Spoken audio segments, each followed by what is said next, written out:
അതുകൊണ്ട് സുബഹിക്ക് മുമ്പ് ഉണരണം, എന്നിട്ടതാ കുളിച്ച് ഫ്രഷാകണം, എന്നിട്ട് ഉള്ളതിൽ വെച്ച് ഏറ്റവും നല്ല വസ്ത്രം ധരിക്കണം, എന്നിട്ടതാ അത്തർ പുരട്ടണം.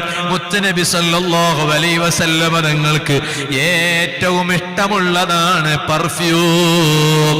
എന്നിട്ടതാ മൗലിദിന്റെ സദസ്സ് ഒരുക്കണം.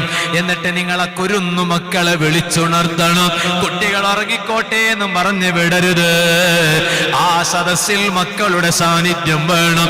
അവർക്കും കൂടി അതിന്റെ ബറക്കത്തുണ്ടാകണം. അതിന്റെ ബറക്കത്ത് കൊണ്ട് നമ്മുടെ മക്കള് നല്ല മക്കളാകണം. എന്നിട്ട് അതാ ചിലപ്പോ നിങ്ങളുടെ ഭർത്താക്കന്മാർ അവർക്ക് ചിലപ്പോ സംഘടനയുടെ ഓഫീസിൽ മൗലിദിന്റെ സദസ്സ് ഒരുക്കിയത് കൊണ്ട് അവർ ചിലപ്പോ അങ്ങോട്ട് മൗലിദിന് പോകും. നിങ്ങൾ വീട്ടിലിരുന്ന് ബൈനനാ ഫിൽ കവാകിബി കൽബുദു